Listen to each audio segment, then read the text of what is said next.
Damos la bienvenida al estudio de Radio Sefarad. Tenemos la suerte de que esté aquí el periodista y columnista Pedro González. Bienvenido, Pedro. Bienvenida, Raquel.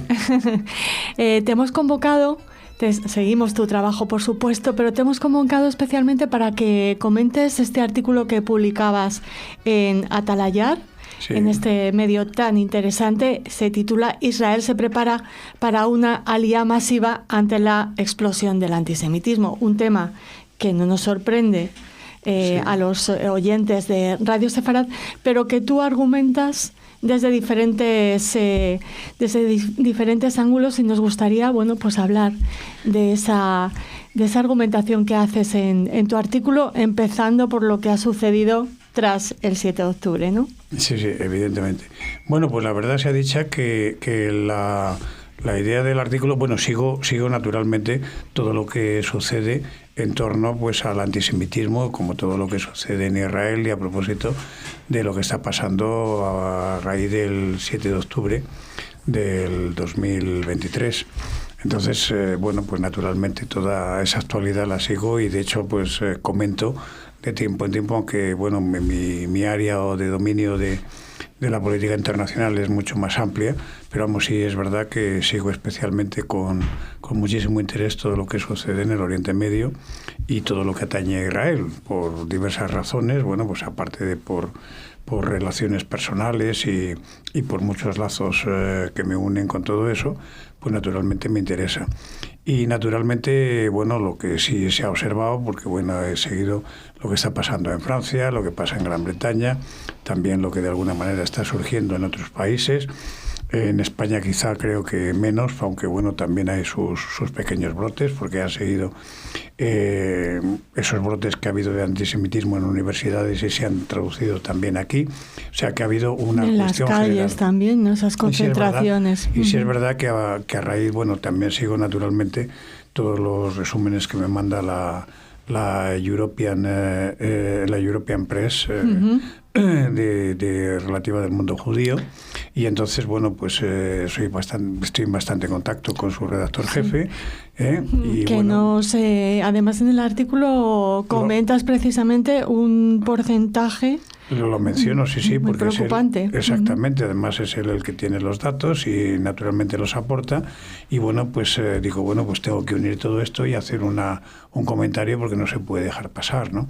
Y bueno, sí es verdad que evidentemente esto, las cuestiones no son hechos aislados, todo tiene consecuencias, y evidentemente, pues bueno, pues sí es verdad que la población judía en toda Europa se está sintiendo mucho más insegura a raíz de, bueno, del 7 de octubre del 2023.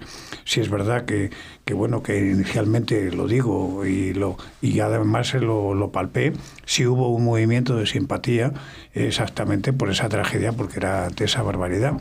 Lo que pasa es que bueno, todo eso duró, como digo, un suspiro, es decir, porque dices, bueno, realmente acabó, era bastante normal, que yo creo que era además lo que buscaba Hamás, es decir, una reacción de Israel. Y la reacción de Israel, pues bueno, fue la que fue, ¿no? Y bueno, pues a raíz de ahí cambia todo el relato, y de la noche a la mañana, pues el 7 de octubre va cayendo un poco en el olvido, y además yo creo que casi a plomo, es decir, no de una manera paulatina, sino que se ve, y entonces, bueno, va siendo sustituido pues por la propaganda a propósito de las atrocidades que comete Israel, y bueno, pues de ahí todo lo que hemos sabido, que ya claro, se empiezan a emplear palabras gruesas, que si genocidio, que si eso, que si, bueno, que todo tipo de demandas, y todo ese relato opaca ya lo que sucedió el 7 de octubre, que algunos nos empeñamos en recordar, o sea que porque evidentemente es el origen de todo eso. Sobre todo los periodistas. Pero sí es verdad que todo eso le da la vuelta al relato y al argumento, y evidentemente, pues bueno, eso cala en la opinión pública, y de hecho, pues bueno, como narra Yossi Lemkowitz el redactor jefe del European Jewish Press. Exactamente, donde viene a decir que eso, que prácticamente cada 15 minutos se produce un acto antisemita.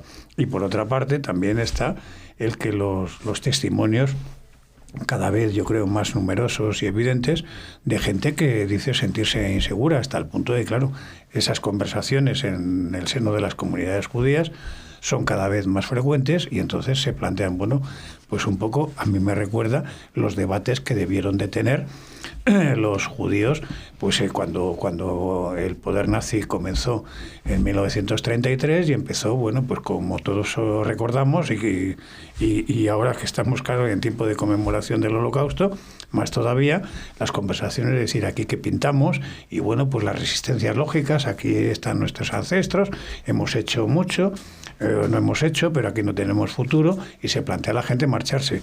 Y esto es, desgraciadamente, lo que yo creo que está sucediendo ahora, es decir, lo de la LIA no es un movimiento, pues bueno, que les ha dado como una especie de aire o de, pues bueno, un poco rápido. Bueno, es la consecuencia, obviamente, de un movimiento de hostilidad en el cual, pues bueno, empiezas a no sentirte seguro en lo que podría decirse tu propia patria, porque estamos... Sí, perdona. No.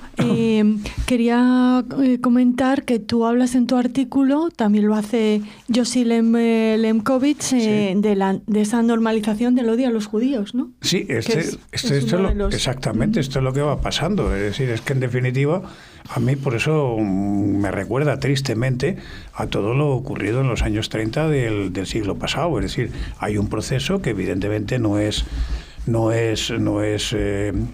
violento, surgiendo como de la nada, sino que es un proceso paulatino que luego va adquiriendo velocidad.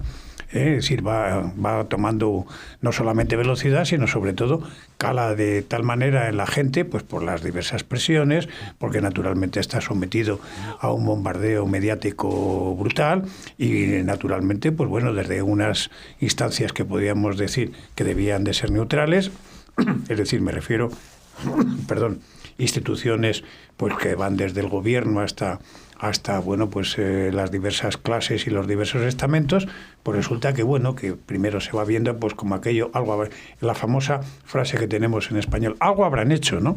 Es decir, entonces, y de ahí pues se pasa a que son culpables y de ahí pues se pasa a la última fase, que es el odio, pues se lo merecen, etcétera, etcétera. Por eso digo que estamos en una deriva que a mí me parece realmente peligrosa y que hay que denunciar.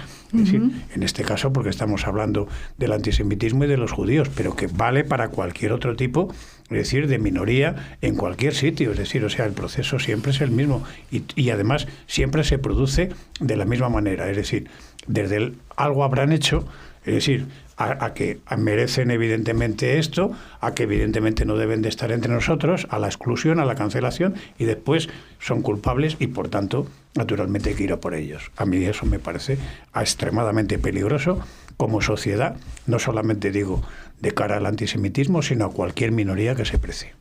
Es decir, es una derrota, con perdón de interrumpirte, es una derrota del género humano. Tan bruto como eso. Sí. No, eres muy claro en esa denuncia, Pedro. Es mi manera de mi manera de expresarme. Yo creo que ya tengo la suficiente edad como para no andarme con ambajes ni ambigüedades. Es decir, yo creo que las cosas hay que llamarlas por su nombre y desde el paraíso terrenal el que pone nombre a las cosas domina el escenario. Es decir, o sea que yo creo que la ambigüedad no es buena y me parece que es importante llamar a eso, entre otras cosas, porque en el caso de Europa yo me siento profundamente europeo, tanto más que español, por supuesto. Creo que nos hemos pegado bastantes tiros en el pie, muchas veces, como para que sigamos haciendo y repitiendo la misma canción otra vez, ¿no? Señalas a dos países principalmente, Reino Unido y Francia. Por las cifras, evidentemente. Por las cifras y además por el hecho de que además... Sí es verdad que curiosamente son dos sociedades donde yo entiendo, ¿no? Y además he vivido en Francia en 2 etapas durante 11 años y conozco ello. Es decir, el ser judío me da la impresión de que forma parte de la esencia del pueblo francés.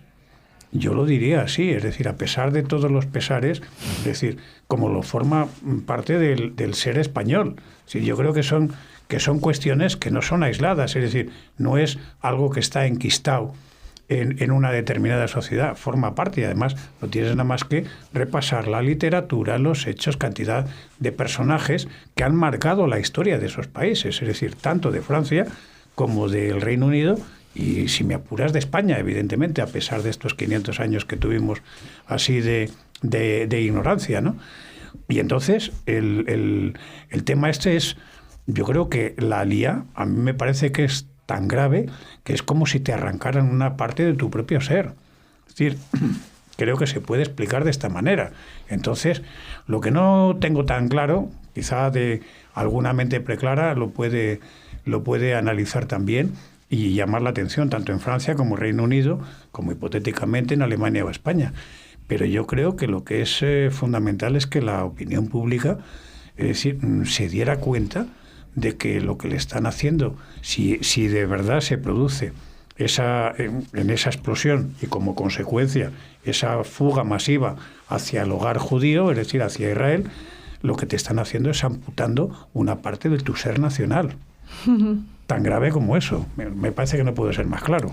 Y en esa recepción estaría Israel, en esa alía masiva, y de hecho apuntas en el artículo que el ministro de Asuntos Exteriores israelí, Gideon Sa'ar, bueno, pues ya está sugiriendo que se tienen que tomar medidas ante la previsible llegada de muchos olim, Es que ¿no? es evidente, las cosas no suceden así y son como cuestiones aisladas, es decir, evidentemente todo una consecuencia. Si de golpe y porrazo aparecen decenas de miles de personas a las que obviamente Israel no solamente tiene que acoger, sino que proporcionarles naturalmente los medios, la vivienda, la enseñanza, en fin, todo lo que sea, lo que que viene haciendo desde la integración y la creación del Estado de Israel, es evidente que tiene consecuencias.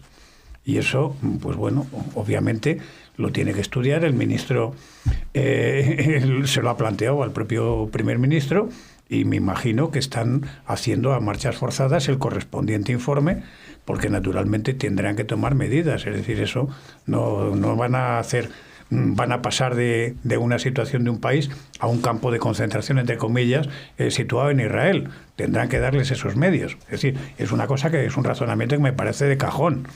Entonces dices, bueno, todo eso al final va componiendo una serie de fichas de dominó, es decir, que componen ese tablero. Y todo el mundo tiene que ser consciente que el antisemitismo no es gratis, como no es gratis, no sé, otro tipo de persecución a otro tipo de minorías. Es decir, todo tiene consecuencias. Es decir, y el odio, al final, lo que engendra, básicamente son inconvenientes y quizá mucho más odio y otro tipo de cuestiones. O sea, a mí me parece un asunto de la máxima gravedad. Cuando grabamos esta entrevista, Pedro, que has sido tan amable de venir aquí a Radio Sefarad. Es que creo sinceramente que a mí me gusta ver la cara de mis interlocutores. Sí. Es que, en fin, a pesar de todo, yo todavía soy analógico, con perdón. Hablando de esa vasta experiencia que tienes en el mundo del periodismo, del análisis, ¿qué te parece esos anuncios de la liberación de los rehenes? ¿Cómo ves el después del final de la batalla de Israel contra el terrorismo en Gaza? Hombre, pues yo creo que evidentemente un acuerdo, lo primero es el alto el fuego, eso es evidente, conseguirlo, y naturalmente pues con el objetivo principal, que siempre fue el objetivo, es decir, o sea, que era la liberación de los rehenes, que es justamente lo que se estaba olvidando, digamos, como causa y digamos como hilo conductor de toda esta guerra. Se ha querido decir, bueno, no, es que lo que Israel persigue es otra cosa, etcétera, etcétera. Supongamos, por un decir, que evidentemente las guerras son imprevisibles, es decir, y como siempre se saben cómo comienzan y casi nunca cómo terminan. Pero es evidente que aquí hay alguien que la ha desencadenado.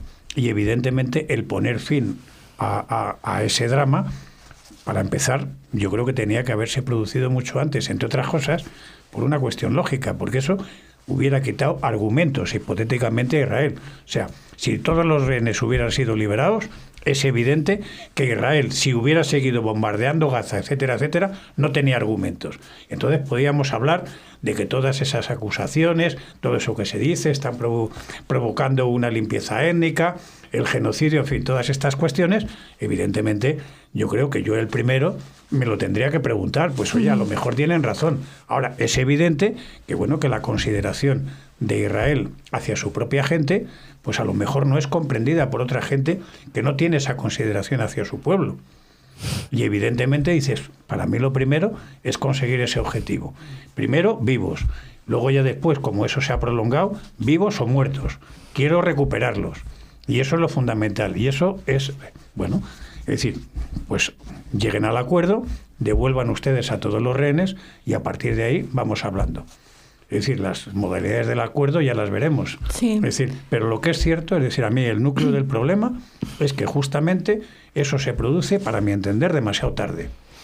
Demasiado tarde y evidentemente, pues bueno, no sé si en el relato de Hamás tenían pensado el decir, bueno, pues nos merece la pena, es decir, todos los muertos y toda la destrucción que Israel nos está provocando, a cambio del relato de decir que son determinadas cosas, ¿no? ¿Y lo conectas con la asunción de la presidencia por parte de Trump o...? Hombre, yo creo que algo tiene que ver. Yo creo que algo tiene que ver. Es decir, está absolutamente claro que el Biden no había conseguido, digamos, a pesar de que, bueno, aparentemente desde el exterior tenía los suficientes esfuerzos y los ha debido de poner, pero es cierto también que no, lo que ha pasado en el Líbano, ¿no? Evidentemente, La debilitación de Irán. Pero hay una cuestión muy clara, no tenía la credibilidad, entiendo yo, o la fuerza, es decir, para obligar a Irán y a sus aliados, es decir, a tomar esa determinación. Bueno, se han sucedido muchas cosas, es decir, ha habido unas elecciones en Estados Unidos, ha llegado Donald Trump, que tiene una manera muy especial de negociar, sí, que nos puede gustar o no nos gustar. Él, evidentemente, le puede dar resultado. Él tiene una manera de negociar que se puede resumir muy simple. Lo primero que hace es una advertencia muy seria a su interlocutor.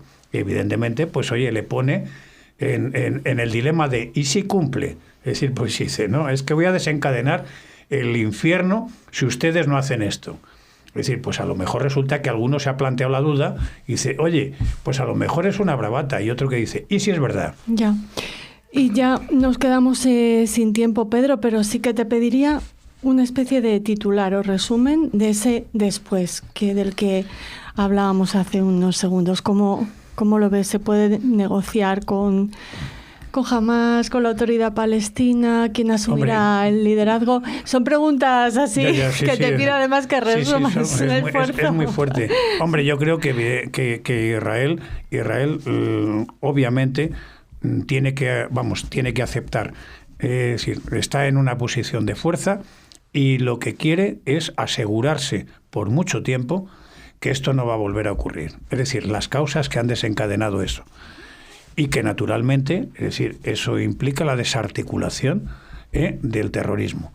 ¿Cómo se hace eso? Hombre, lo ideal sería que fuera a través de que los propios palestinos tuvieran su autoridad, es decir, tuvieran, Israel tuviera garantizada su seguridad y pudiera haber un periodo de paz lo suficientemente amplio, largo en el tiempo, histórico, en el cual al final no solamente los dos pueblos vivieran lado a lado, sino que de ese contacto pudiera surgir una cooperación que al final fuera un win-win, o sea, un ganar los dos. Evidentemente, yo creo que Israel, como ningún país, puede vivir al lado permanente y eternamente de un pueblo que tiene por poner simplemente un caso muy claro, es decir, y muy parecido al de España, es decir, la frontera entre España y Marruecos, es decir, es de las más desiguales desde el punto de vista de renta. Y eso evidentemente provoca muchas tensiones, que pueden ser, en el caso de España, en Ceuta, Melilla y otras cosas. En Israel, yo pongo que me parece analíticamente, es el mismo caso. Tú no puedes tener un vecino que está sojuzgado, que está pendiente, siempre pensando, no solamente que tienes esa superioridad o lo que sea, sino luego que pasa, que diga eso es injusto, eso no puede ser, y ahí alimenta un relato que no puede ser. Yo creo que, en definitiva, ese periodo de paz... Y que está poniendo en entredicho la libertad, la seguridad de los civiles de un país, ¿no? Evidentemente, yo creo que tiene que articularse de otra manera. Y bueno, que por una vez, pues eso, jamás, no sé si tiene que desaparecer o no, yo creo que sí. Desde luego, tal y como está conformado, o como se ha conformado, es evidente que no puede continuar. La autoridad palestina pues bueno, tiene que reformarse seriamente. Eso es, alguien tiene que tener esa interlocución. Desde luego, yo no veo que Israel sea un poder colonial que se pueda implantar en Gaza. Lo veo clarísimo y lo digo en ese titular que tú me pides. Es decir, hay que articular otro tipo de cosas. Y evidentemente no puede ser tampoco esa permanencia que, bueno, que en un momento determinado fue las Naciones Unidas a través de la UNRWA. Pero bueno, esa es una institución que en definitiva yo creo que hace ya mucho tiempo que cumplió su misión y naturalmente cuando las cosas se prolongan mucho en el tiempo siendo provisionales se van adquiriendo una serie de vicios que no facilitan precisamente la solución. Seguiremos hablando de esa solución y esperamos hacerlo contigo de nuevo muy pronto, Pedro González. Muchas gracias. Muchas gracias, Raquel.